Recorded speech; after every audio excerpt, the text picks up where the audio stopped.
Ассаламу алейкум, друзья, витаю вас. Извиняюсь за опоздание.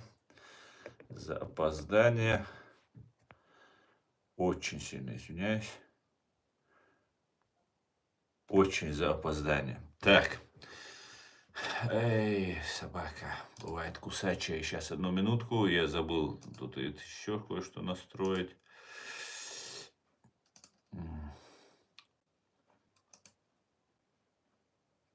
Запись чата. Так, все есть. Ein momentos.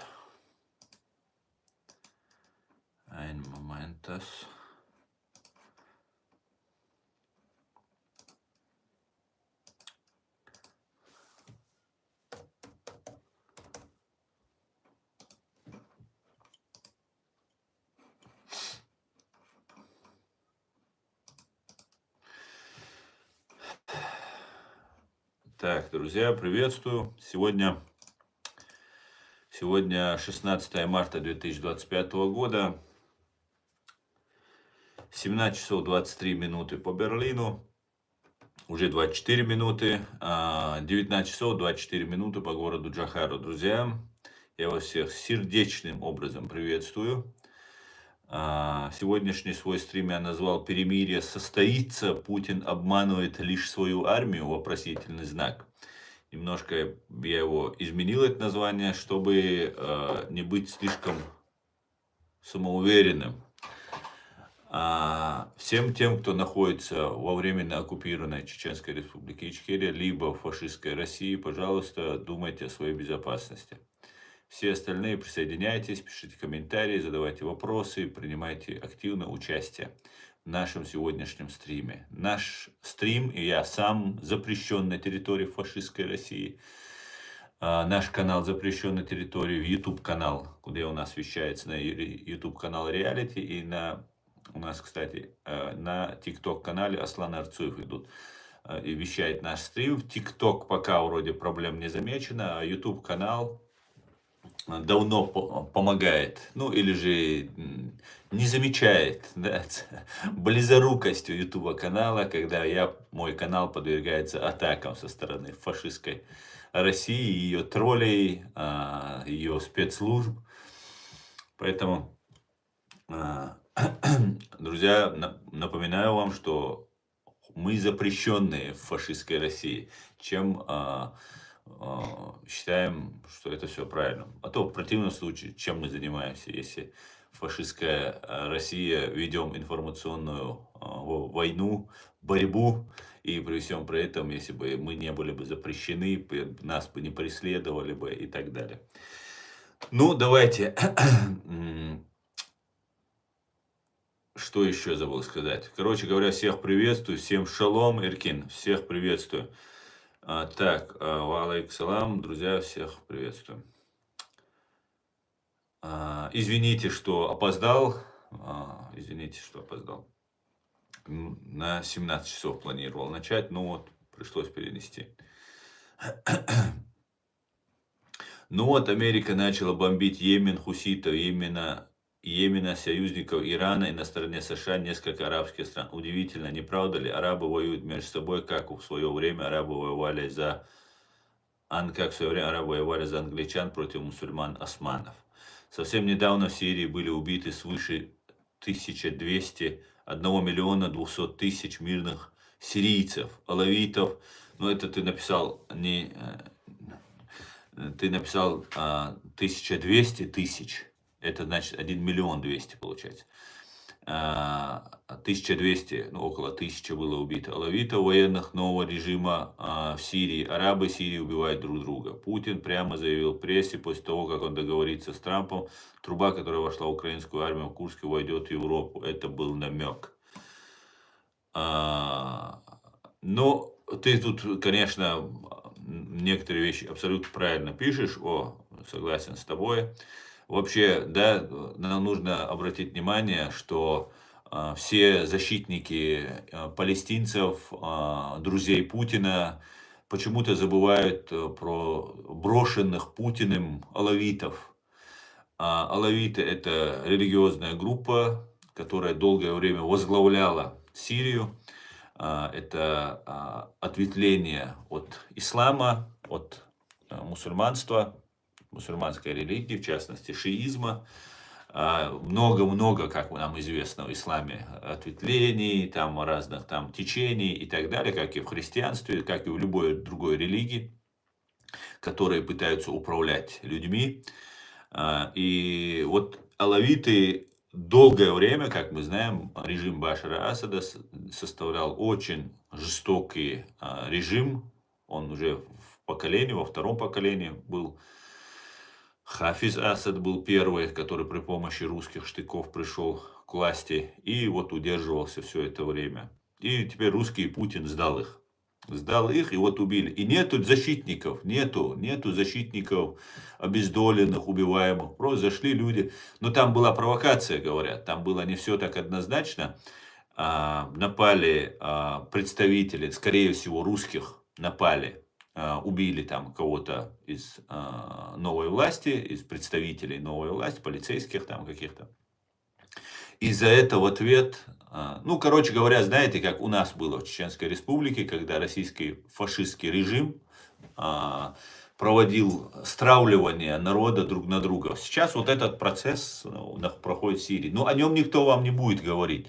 Я когда выходил на митинги против войны в Сирии, да, война в Сирии идет раньше, чем в Украине она началась, как мы все знаем. И мы тут в Берлине, в Гамбурге проводили протесты, акции, разные митинги и так далее. Всех вот этих заступников Free Palestine я не слышал, не видел. Когда здесь убили чеченца Зелимхана Хангашвили в Берлине, был суд над убийцей, я всех звал: приходите, покажите, что мы едины, что нас убивать нельзя. Ни один не пришел, ни один туда не пришел и не заявил, что там Free Palestine. Поэтому, конечно же, много-много людей абсолютно не лезут в политику, а есть тролли, которые пишут вот это все бред. Они ждут, пока я начну стрим, чтобы начать атаковать. Кстати говоря, что-то я тут в спешке, что-то я тут звезду Давида помял. Поэтому вот такая вот ситуация была. И никто не реагировал, никто не выходил. Плевать было. Убивали десятками тысяч молодых суннитов, алавитов, шиитов, христиан. Всех подряд убивали в Сирии. Ни один не выходил, не поддерживал, не кричал об этом. Да, были люди, которые уходили. Я встречал даже на митингах молодых людей, которые там отдельно сами приходили. Тут в Гамбурге в том числе. Поэтому, а так в основном не было этих людей, не было. Потому что это было невыгодно России и русским спецслужбам. Но когда нужно русским спецслужбам, они начинают эту пропаганду вбивать, годами они ее могут вдалбливать. Есть просто люди необразованные, есть люди просто глупые сами по себе, есть просто ошибающиеся. И вот они начинают, на них влияет вот эта пропаганда. И начинается там подхватывание всего. К большому сожалению, я не вижу работы, которая велась бы против вот этой оголтелой антисемитской пропаганды, оголтелой антизападной пропаганды, даже здесь, находясь в Европе, даже находясь на Западе. Вот такие вот дела. К большому сожалению, там большая проблема. Скорее всего, Сирию так просто не оставят. Еще много что может там произойти. Еще может много чего произойти. Как-то так, друзья. Давайте будем наблюдать, будем смотреть. Дай Бог, чтобы минимум было жертв и людей гибло меньше, к большому сожалению. И то, что ты говоришь, да, Америка начала бомбить Йемен, хуситских боевиков, террористов. Они долго напрашивались, долго провоцировали, выпрашивали себе вот эту порцию. И, скорее всего, вот там тоже начинаются. Это одна из опор Ирана, хуситы. И Иран их вооружает. Иран использует прокси, да, все империи, бывшие или загнивающие, и нынешние, все пытаются использовать прокси, у всех свои прокси, все пытаются задействовать кого-то вместо самих себя. Да, видимо, такая мода стала в последнее время, хотя, может, это и раньше было. Ну, сейчас это уже откровенно так, все знают, кто чей прокси. Интересно, конечно. Ну, такая вот жизнь, да. И мы об этом говорили, помните, мы давно на нашем канале сообщали, что, скорее всего, сейчас война в Украине остановится и переключится внимание все на Иран. Почему не переключается внимание на Россию, которая также виновна в геноциде евреев 7 октября 23 года, и все это последовавшее и до этого время Россия причастна к финансированию, к поддержке вот этих суннитских, так называемых суннитских террористов, поддерживала Россия. Шиитских, хотя она и шиитских, и суннитских поддерживала, шиитских в основном поддерживал Иран. Например, хуситов большую часть поддерживал Иран. Но опять же, алавитов, тех же почти шиитов, поддерживал и Иран, и Россия. Россия главный был, хотя и Иран тоже очень сильно поддерживал. И воевали, Хизбалла воевала на стороне Башара Асада, когда началась эта вся движуха.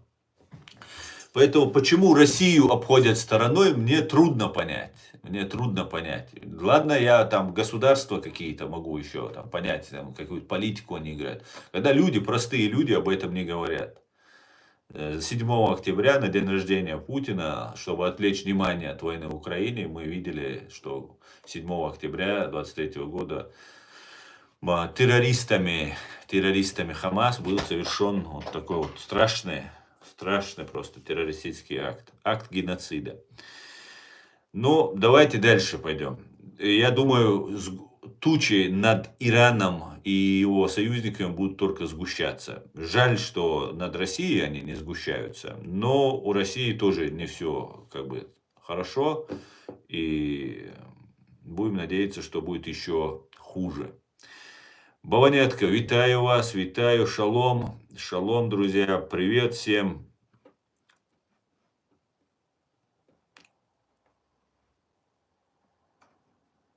Россия так и будет поддерживать сторонников Асада в Сирии. Да, конечно, да. И проблема, знаешь, в чем? В том, что за все это время новый режим, весь такой исламистский, там, смотрите, показывают какого-то, ну, вот этого нового, там, аль-каидовца, да, кто он там есть, вот этот новый сирийский президент или глава, или, я не знаю, амир, кто он у них там, как он обозначается. Биография его просто шикарная, просто классическая биография. Был агентом, как сообщает BBC, был агентом асадовских спецслужб. Отправили его воевать, агент асадовских спецслужб, абсолютно прорусский должен быть человек, Асад ведь прорусский был, правильно? Его спецслужбы тоже обучались, подготавливались, там, координировались Ираном и Россией, Советским Союзом, потом Россией. Отправляется воевать в Ирак. Против американцев. Воюет в Америке, в Ираке против американцев. Потом вступает в Аль-Каиду, которая давно запятнала себя связями с фашистской Россией. Затем вступает в ИГИЛ, или же контактирует с ИГИЛ, потом расходится с этим ИГИЛ, или же там, я не знаю, какая-то вообще непонятная ситуация. Потом он возглавляет Ахрар Шар, там, Хаят, там, как-то там и так далее. И потом резко все разбегаются. Представьте, все разбегаются. Русские вывозят Башара Асада в Москву. Сперва на базу российскую, потом его вывозят в Москву. И они спокойно заходят, занимают столицу. Все. Но это их внутреннее дело, гражданская война у них была, не только, конечно, она была просто гражданская, но все-таки я особо лезть туда не хочу. Я просто выступал вначале против того, чтобы убивали мирных людей. Башар Асад тиран, фашист и так далее. И нас, чеченцев, заманили туда, абсолютно, стопроцентно при помощи Запада, турецких спецслужб, русских, конечно же, в первую очередь, русских спецслужб. Нашу молодежь отсюда под видом помочь, оттуда мы пойдем на Кавказ, там оружия много, мы сейчас пойдем воевать на Кавказ. Просто стопроцентная спецоперация российских спецслужб была, заманить туда. Западные все спецслужбы помогали им, потому что они радовались, что здесь вот эти с двумя волосами, которые, иншаллах, машаллах, вот эти тролли, которые представляли нас людоедами, обычные нормальные мусульмане, ни разную бред собачий не писали. Они поехали помогать искренне, кто болел душой. А вот кто здесь сидел, вот эти проповедники там разные, иншаллах, машаллах, там сады нас ждут, там остались. И они до сих пор их сады ждут, а те погибли, кто уехал добровольно, там, от чистого сердца и так далее, помогать. Вот такие вот вещи происходили. И этот стал теперь во главе и не избавился до сих пор от российской базы. Вот вам здрасте. Вот в чем проблема? Вот поэтому происходит нападение на них, поэтому происходит провокация против убийства мирных. Говорят, реально там мирные погибли. Тоже там неизвестно, фото, видео, доказательств я не видел, но говорят, по крайней мере. Вот такая вот ситуация разворачивается. И за всем этим стоят российские спецслужбы и их пособники. Вот такие вот дела. Так, смотрю я, у нас тут очень много зашли разные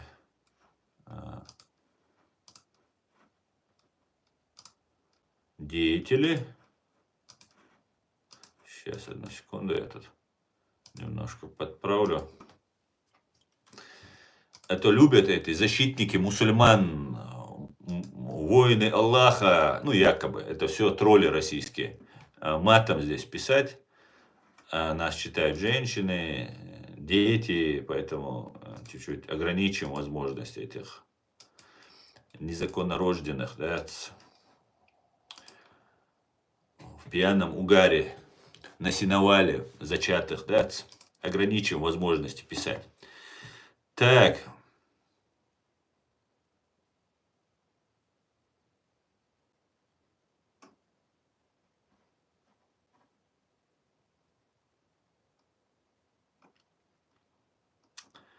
Я смотрю, как вы тут разошлись-то.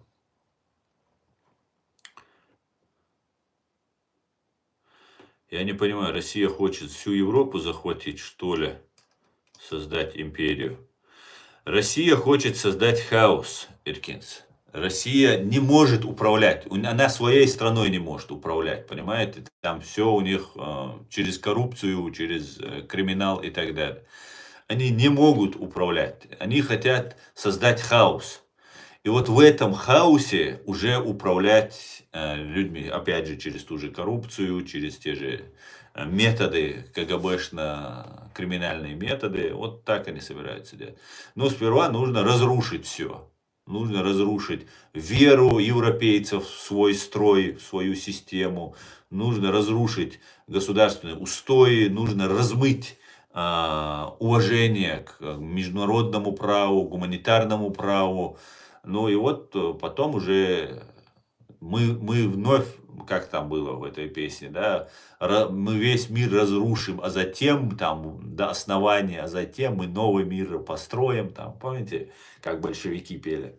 Ну вот приблизительно этот план у них не поменялся. Просто так же тупо, у них другой идеи нет, другой идеологии нет. Им нужно возвращаться в крепостное право. Да, у них две идеологии. Это империя, ну, которая существует, и она управляется дворянами и холопами. Да, управляется дворянами и через управление холопами. Либо вот создать такой социализм, либо такое равенство для всех, но это будет под другим прикрытием. Будет номенклатура в лице дворянства и будет быдло, которое ничего собственности не имеет, те же являются крепостные, те же рабы. Вот какая система может быть. Другого у них нет, это искусственная нация. Там в Америке, американцы, это тоже искусственная нация, но она собралась из огромного количества свободных людей, которые добровольно съезжались в США. Эти же находились на этой земле, они оккупированы, переварены, изменены, им новый язык дали, новую национальность дали, новую религию дали. Ничего своего не осталось там у разных коми, там, ну кто там, чуть медь там и все остальные. Уже некоторые просто потерялись, ни языка не осталось, ничего практически не осталось. Карелы, много карелы, конечно, остались. Это более финно-угорские племена, но те, кто оказался, не повезло и оказались под оккупацией вот этой империи, те уже практически растворились, у них ничего своего практически не осталось. Ну, почти 100% они уже растворились. Поэтому вот такая вот у них ситуация. Им деваться некуда, кем им стать? Вернуться к истокам, каким истокам? Нет уже истоков, все уже переварили. Стать рабами крепостными у царя, ну, не очень перспективно. Но русским нравится, русские же вот сейчас воюют, умирают именно за это. Они воюют за рабство, они воюют за империю. Не за то, чтобы они будут дворянами, а за то, что они будут рабами, они воюют. Представьте, это уникальный случай. Они воюют за то, чтобы быть рабами. Причем не только они, еще их братья-украинцы, как они называют их, они тоже должны стать их рабами. Понимаете? И причем они убивают этих украинцев, русских, которые там живут. Они хотят затянуть их в себе туда и сделать из них рабов. Таких же, как они. Понимаете? И вот у них такая вот сложная задача. Некоторые уже, кто вкус, запах почувствовал свободы, он не хочет становиться рабом. Ему не нужно это. Понимаете? Вот такая вот сложная ситуация настала на России. Да. Ну ладно, пойдемте дальше. Алейк салам, добрый вечер. Россия хочет, видимо, Аслан прав, что Россия хочет дойти и вернуть Восточную Германию. Это они не скрывают, это же абсолютно открытая информация, они прямо об этом говорят. ГДР или ДДР по-немецки, это Восточная Германия, которая после Второй мировой войны по праву принадлежит русским. А почему не принадлежит? Давайте так будем рассуждать. Давайте так будем рассуждать. Если Чеченская республика Ичкерия является частью России, Германия это признает, Америка это признает, там, ну, молчаливо признает. И даже не молчаливо, в Германии немцы есть, очень даже такие прорусские немцы, да, которые хотят быть. Ну почему не отдать ГДР тогда России? Почему не отдать?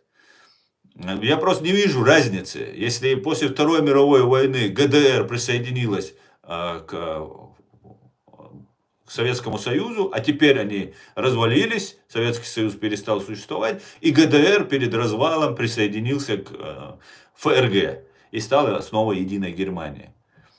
Мы точно так же после развала Советского Союза, причем ДДРовцы или ГДРовцы, восточные немцы, они не дрались за свою свободу. Они дрались за новую империю, за Гитлера они дрались, потом попали под оккупацию и все, и сидели тихо, мирно. Перебежчики были, кто перебегал, а никто революцию не поднимал, волну не поднимал. Кстати говоря, Штази, филиал КГБ СССР, причем был самым успешным филиалом, чисто немецкий, Deutsche Qualität, как говорится, немецкое качество. И Штази назывался этот филиал КГБ СССР. Был, и его не иллюстрировали, там, руководителя посадили, там, чуть-чуть, там, немножко что-то сделали, вся агентура, а это лучшие были, лучшие среди всего КГБ, самые результативные были, добывали успехи, там, очень оригинальным способом добывали информацию и так далее.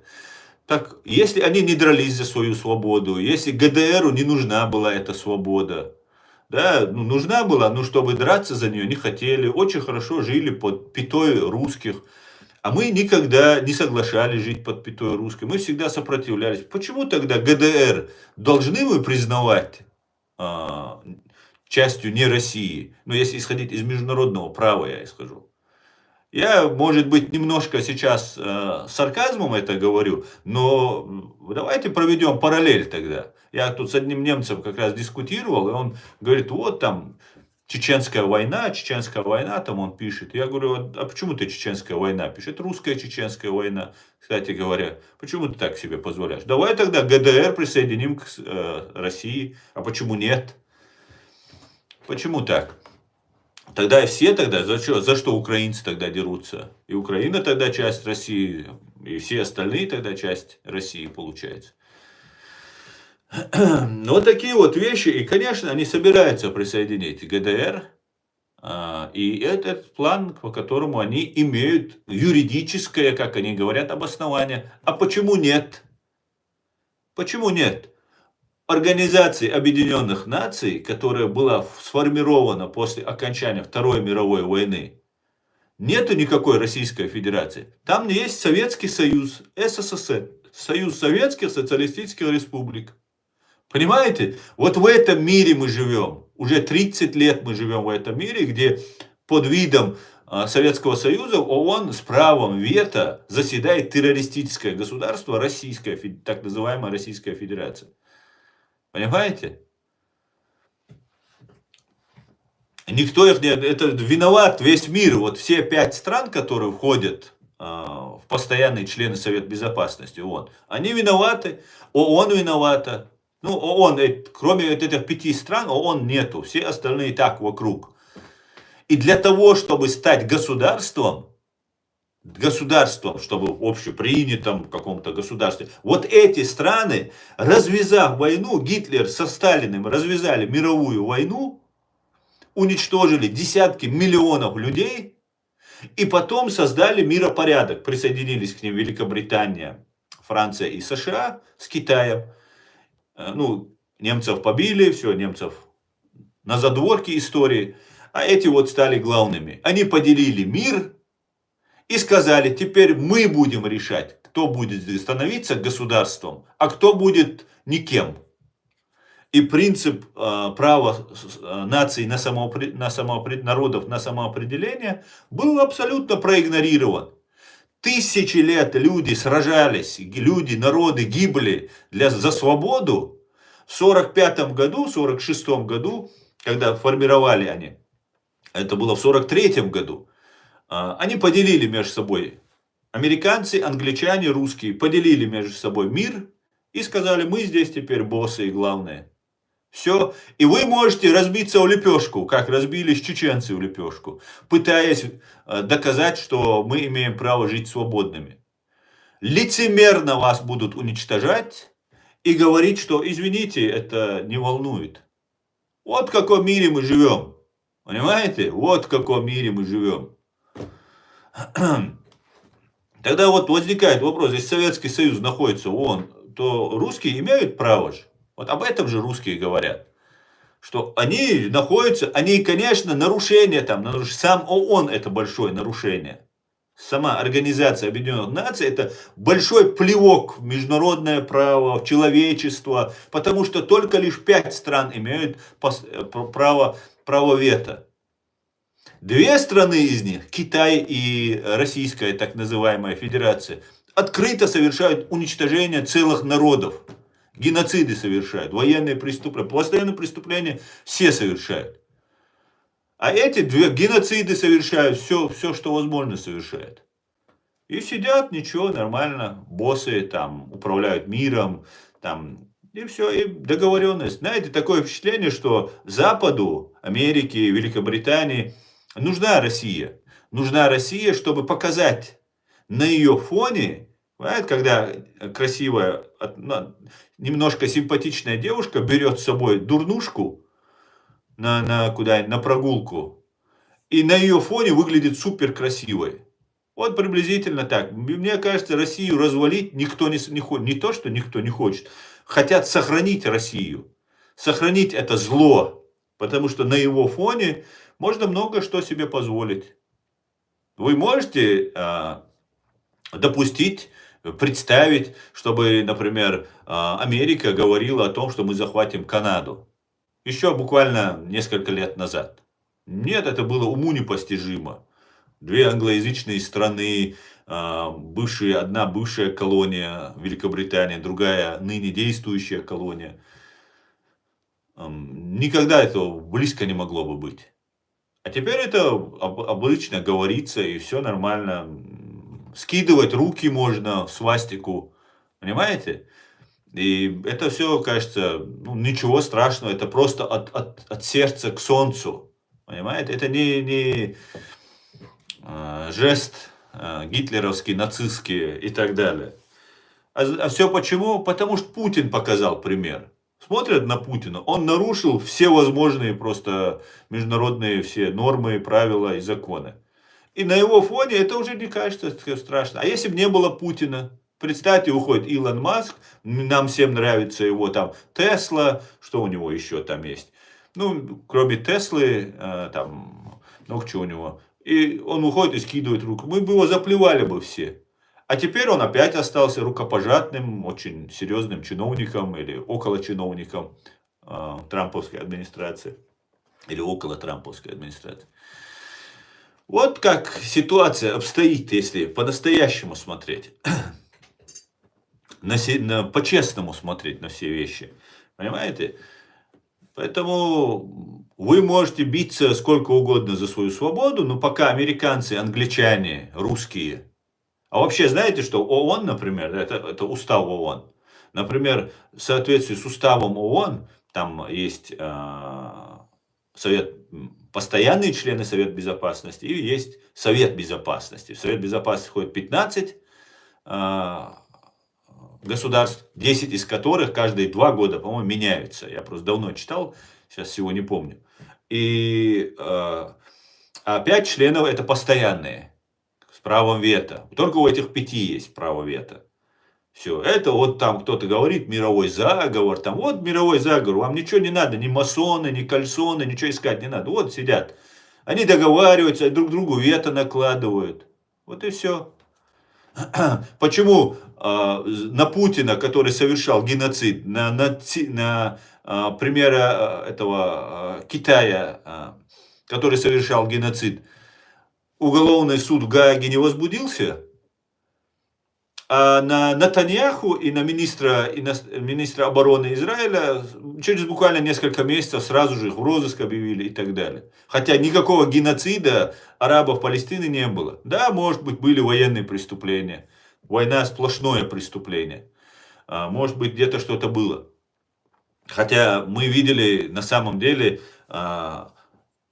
нельзя, может, про войну такое говорить, но это просто самая лучшая война была, которая из всех последних, которые вела Россия.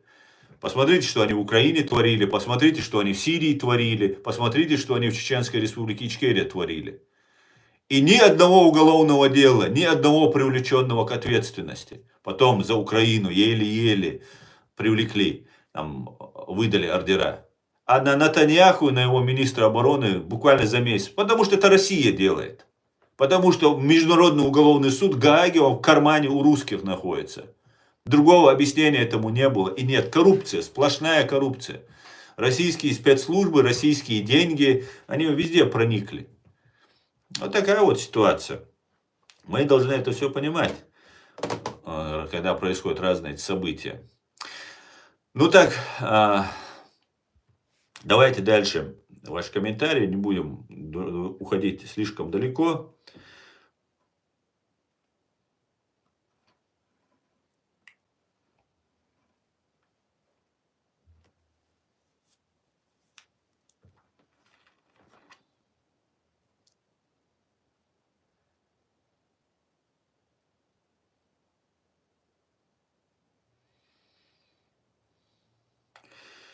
По 7 октября до сих пор не ясна роль Нетаньяху. Если спецслужбы Израиля все знали, но позволили этой атаке случиться, то это уже преступление правительства Израиля, молчаливое согласие.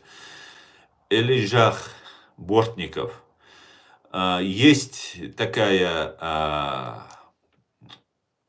теория, гипотеза, о которой вы пишете, причем она исходит от евреев.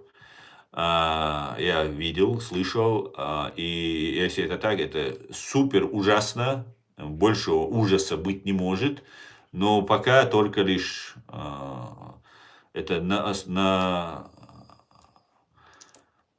только предположение. Я не видел более развернуто никакой информации. Так.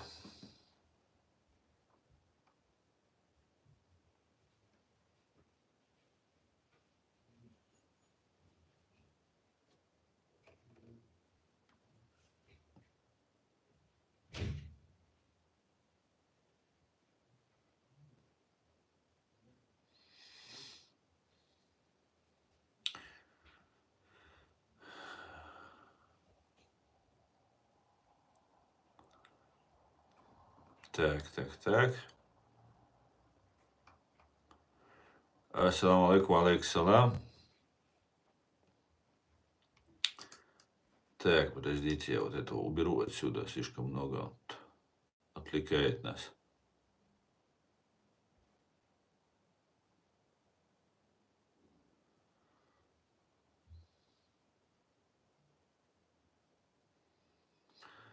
У ногу свело есть этот стих о русских в его песне. Готовы порвать зубами за право умереть рабами. И это есть реально. Да, к сожалению, Андро, к сожалению, да. Помните, еще был Жванецкий такой, по-моему, Жванецкий это говорил, что если русских освободить из ГУЛАГа, да, из этой тюрьмы, они повесят на воротах того, кто их освободил из этой тюрьмы, и вернутся на свои нары, на свою тюрьму.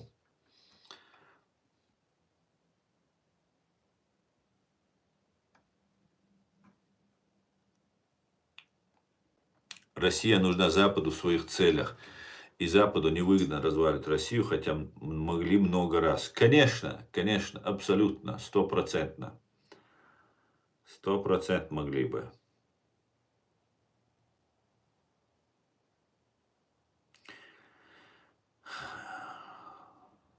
Выживает тот, кто сильный. Совершенно верно, Архин. Когда Римская империя шла в поход, они так руку скидывали. Да, Виктор, я знаю, что это древнее, и что это не Гитлер придумал скидывание этой руки. Но мы сейчас, после того, как, например, Гитлер появился на горизонте, это приобрело другой немножко смысл, понимаете?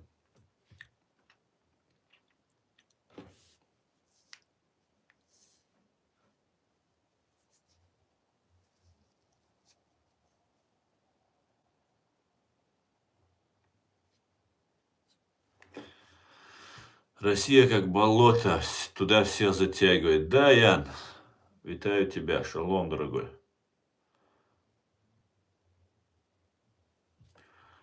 Алейк салам, Бара. Добрый вечер. Что означает присутствие? Объясните, если возможно. Ну, я 100 раз объяснял, неохота мне тебе объяснять.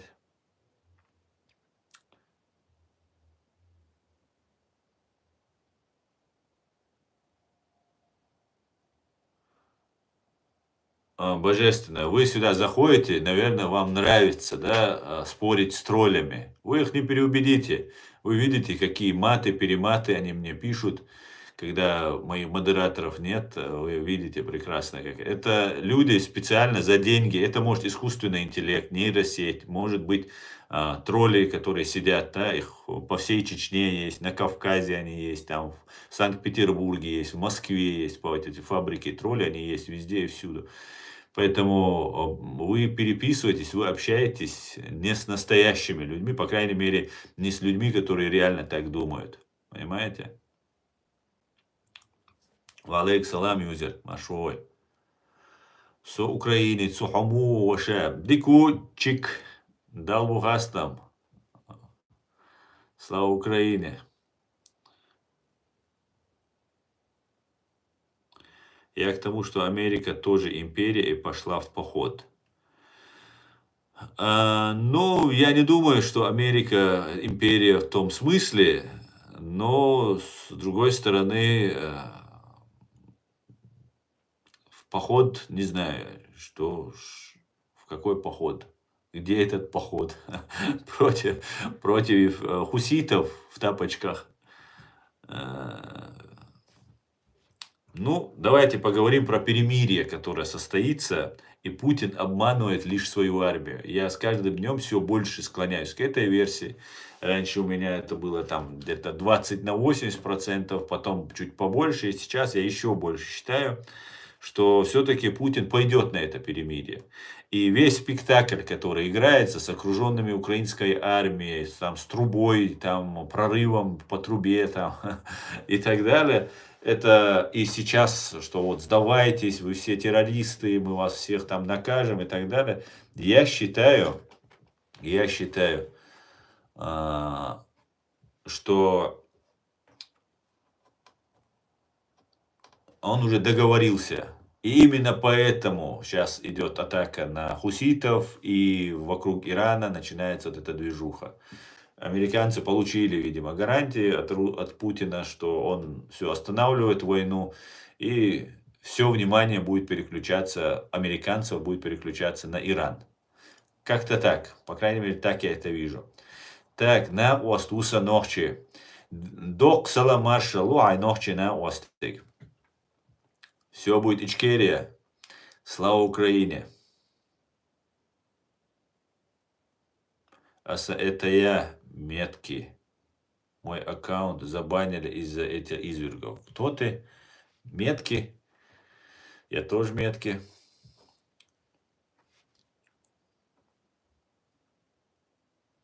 Вашингтонский обком партии и московский райком партии. Но нет, Вашингтонский обком нет, да.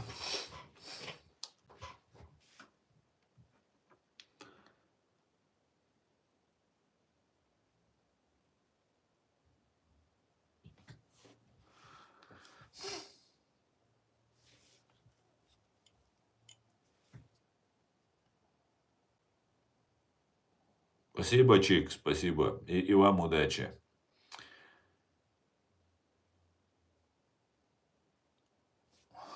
Так, ну давайте, я же вам не рассказал о потерях русских террористов и бандитов в Украине в самом начале.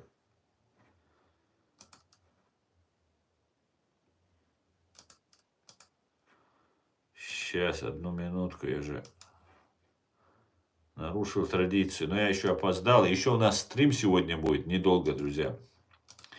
Точно не 1,5 часа, может, еще немножко. Но я вам сообщу, чтобы мы знали, какая там обстановка.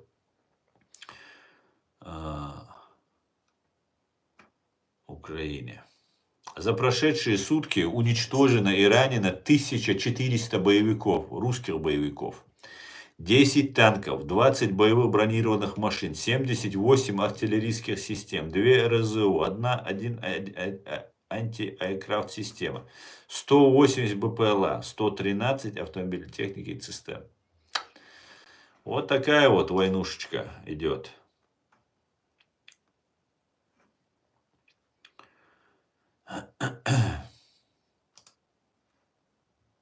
Так. Я обратил внимание, что у нас есть подписчики, которые по 5 недель подписаны, ну, являются троллятиной.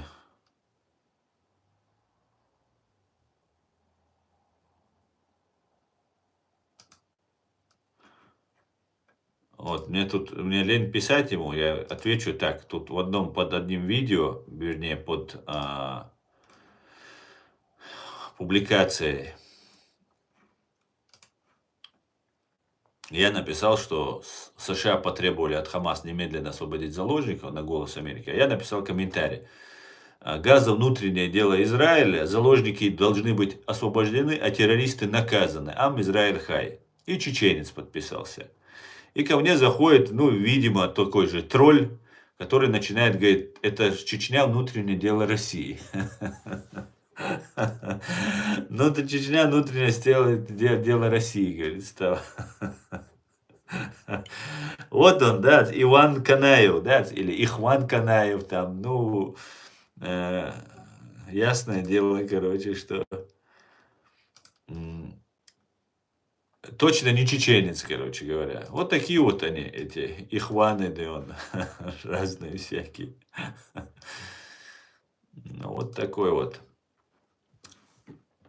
Не знаю, почему они обижаются, ведь ничего в этом нет ведь.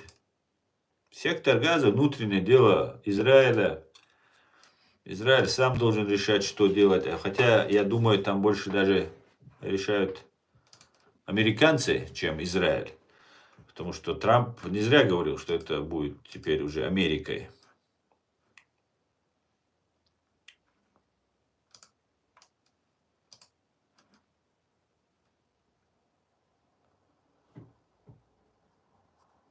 Привет, привет, привет. Джорджия, салам, салам, გამარჯობა გენაწვალე. გამარჯობა გენაწვალე. Так.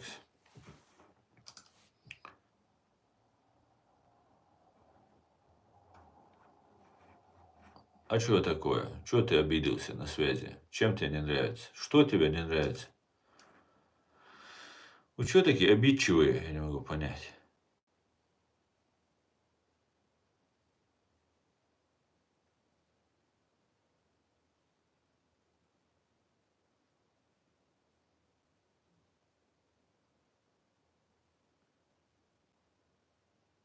Да. Дику, Джорджия, дику. Оминек. Ты через Google переводишь, да? Оминек, дорогой. Ну, правильно переводит, Оминек.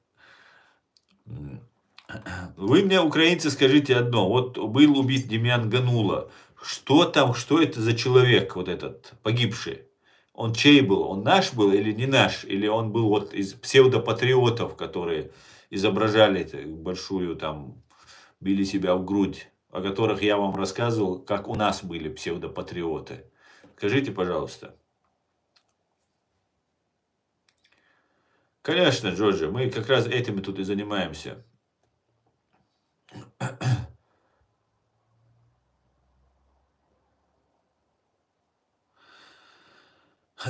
Так, был застрелен в центре Одессы 14 марта, все после убийства главы украинского МВД Игорь Клименко. Сообщает задержание. Так, это все понятно.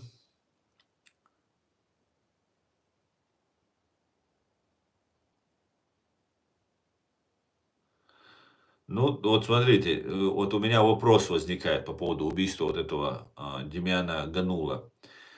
Он такой ярый украинский патриот, да, такой националист даже такой. Его убивают. И сразу же глава украинского МВД заявляет, что предполагаемый стрелок задержан, и им оказался 46-летний дезертир из ВСУ. Ну,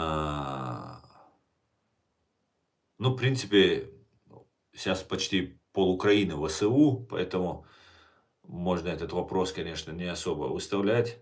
Ну, почему ВСУшник? Потом дезертировал и пришел убивать человека.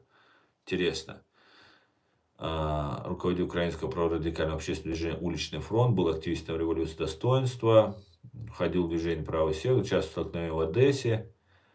24-го был заочно арестован РФ по обвинению в уничтожении либо повреждении воинских захоронений, памяти других мемориальных сооружений, нападении на лица или учреждения, которые пользуются международной защитой, либо угрозе его совершения. Ну, Россия особо отметила. Россия, правда, отмечает и своих иногда. Я много вот смотрел перечень иноагентов, и я вам скажу, там не все настоящие. Хотя иноагент здесь уже, как бы, знаете, такая визитная карточка. И мне очень уже помогало, что я иноагент на территории фашистской России. Если еще мне удостоверение выдали бы, иноагент, я бы везде ходил бы, показывал бы, иноагент, там, в метро еду, там, на рынок зашел, там, помидоры покупаю. Иноагент, скидку мне, пожалуйста.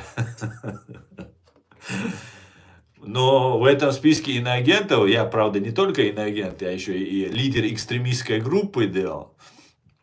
Поэтому правозащитные, кстати говоря, экстремистской группы. Хотя мы абсолютно мирные люди, абсолютно только за мирное решение любой проблемы делаем. Но такие вот дела. Странно, конечно. Все, расскажите, кто может. Может, знает. Брат, можно вопрос один? Так, как к армянам относишься? Георгий, Джорджия, я отношусь к армянам хорошо. Я отношусь ко всем хорошо. Честное слово. Я отношусь даже к русским хорошо.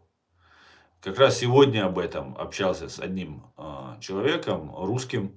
И я отношусь с большим уважением вот к такому русскому, с которым общался. Я отношусь к армянам так же, как отношусь к русским имперцам кто за то, чтобы оккупировать мою страну и за то, чтобы Россия была империей. Вот как я отношусь. Если же эти армяне не имперцы, русские имперцы или там какие-то, и не отказывают в праве жить свободно чеченцам, грузинам, всем остальным, никаких вопросов у меня нет. Это нормальные армяне. Такие есть. Есть. И с нашим президиумом дружат такие. Много есть разных всяких хороших людей. Поэтому национальность не имеет значения. Имеет значение империалист, он русский империалист, который порабощает другие народы, сам находясь в положении рабства, или нет. Вот все.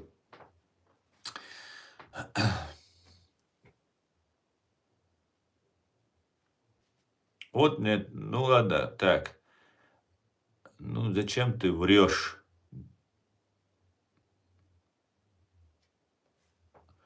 Удостоверение можно сделать. Сейчас технологии впереди. Ну да, юзер, можно сделать, в принципе.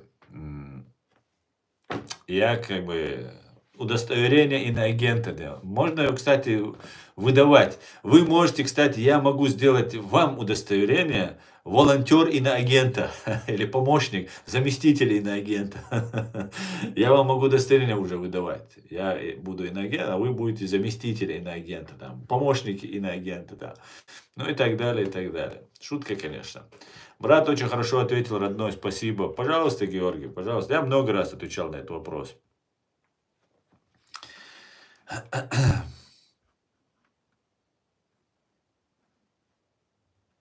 Почему исламский мир не помогает мусульманам в противостоянии с Израилем, говорит Василий Василий. Василий Василий, пожалуйста, не вмешивайте наш мусульманский мир, наш ислам в свои геополитические вот эти противостояния.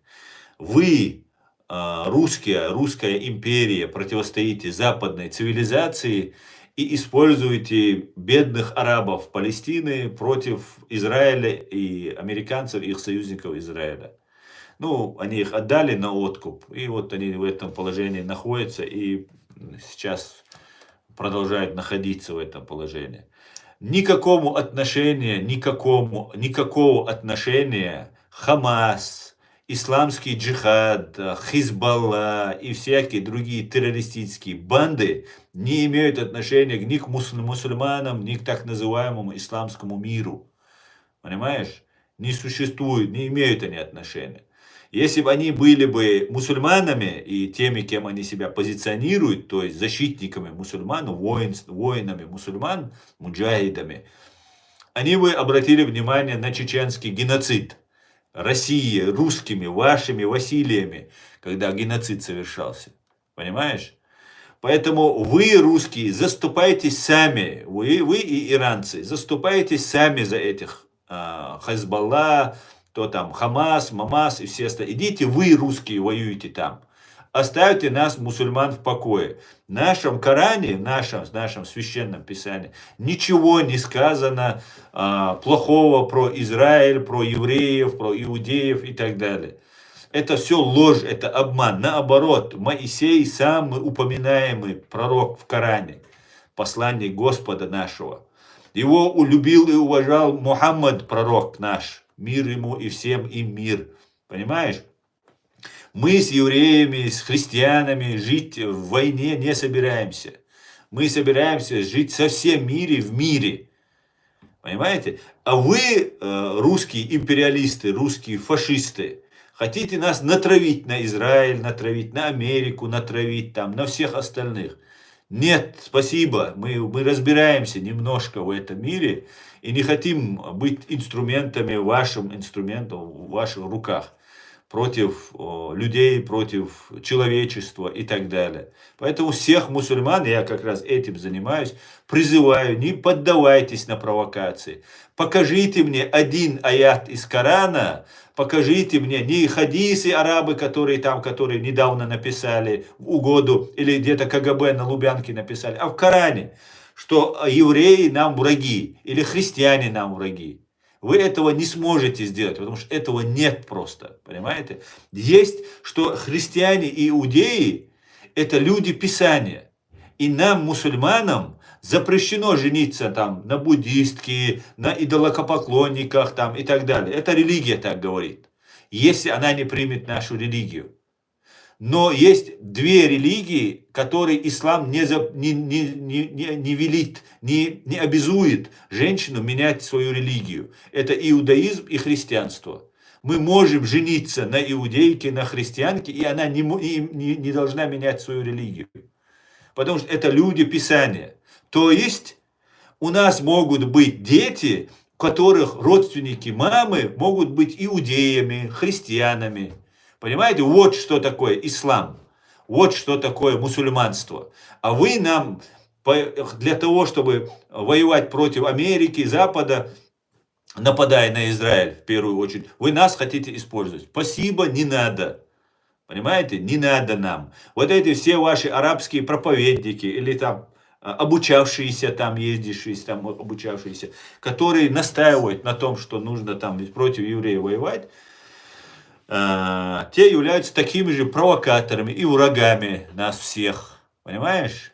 Или глупцами, которые не понимают, что делать. И вот только лишь вот из-за этого флага уже которую неделю вот и в ТикТок, и в Ютуб выделены специальной группой троллей, которые атакуют постоянно под каждым видео, под каждым стримом моим заходят и атакуют. Понимаете? Почему это делается? Для чего это делается? Делается для того, чтобы меня вынудить убрать этот флаг. И я его убрал не потому, что они писали, я его убрал. Я убрал по другой причине, что там высокомерие я почувствовал от одного человека. Но потом я подумал, важнее дело, которое я делаю. И нужно, чтобы чеченцы и мусульмане, а мы в мусульманском мире, мы чеченцы, являемся без ложной скромности, я вам скажу, законодателями той или иной сфере. Понимаете? На нас смотрят наши братья-мусульмане, обращают внимание, смотрят, как чеченцы себя ведут, как они относятся к той или к этой проблеме. Да, даже прически похожие носят, бороды на наши похожие носят. Наши братья-мусульмане и на Кавказе, и в Средней Азии, и в мире, и даже в мире многие очень нами гордятся и любят нас. Потому что мы честные, мы порядочные, мы, много хороших эпитетов можно привести, не буду их приводить. Поэтому, и не только чеченцам я же на русском рассказываю, и евреям я рассказываю, и христианам я рассказываю, и другим людям, других религий рассказываю, что мы не враги. Если где-то в Коране есть это, покажите мне это. Нету этого. Мне говорят, не читай Коран. Мне не могут привести аят, сказать, что вот, смотри, здесь сказано, что евреи враги, иудеи враги. Нет, мне этого не говорят. Мне прямо тоже не говорят, не читай Коран. Потому что понимают, что это будет конфликт большой, скандал большой. А мне так намекают, говорят, не читай, ты не имеешь права трактовать. То есть я не могу открыть Коран, который мне Бог говорит, в моем же Коране, между мной и Богом нет посредников. Да, нужны толкователи, юристы нужны в суде, в религии нужны там вот эти толкователи, муллы там разные. Все это должно быть, я не спорю. Но я тоже Богом, мне дан разум, и специально же написано это, правильно? Это же было бы не написано, чтобы люди, каждый, кто захочет, прочитал. А мне говорят, нет, ты не толкуй. Потому что если начать толковать, вся система рушится, понимаете? Вся система, которую построила Россия, Советский Союз, против Запада, рушится она. Понимаете? Потому что мы не враги, не христиане, иудеи, мусульмане, они не враги друг другу. Войны начинают не народы, не религии, не священные книги. Войны начинают руководители этих государств, руководители этих народов. Они начинают войны и нас стравливают. А самый сатанистский режим на земле — это советский режим, российский режим. Их бог, фараон Ленин лежит до сих пор у них на Красной площади. Вроде бы как бы коммунизма нету, да, надо подумать так, если же. А дело же не в коммунизме. Коммунизм — это была ширма. Они создали новую религию, и духовное управление мусульман, и русская православная церковь. Это же не религии. в том понимании, которое там, христианство там, и так. Нет, это ни в коем случае, это новая религия. Новая, ничего общего с христианством там, кроме вот внешних атрибутов, ничего нет. Как-то так.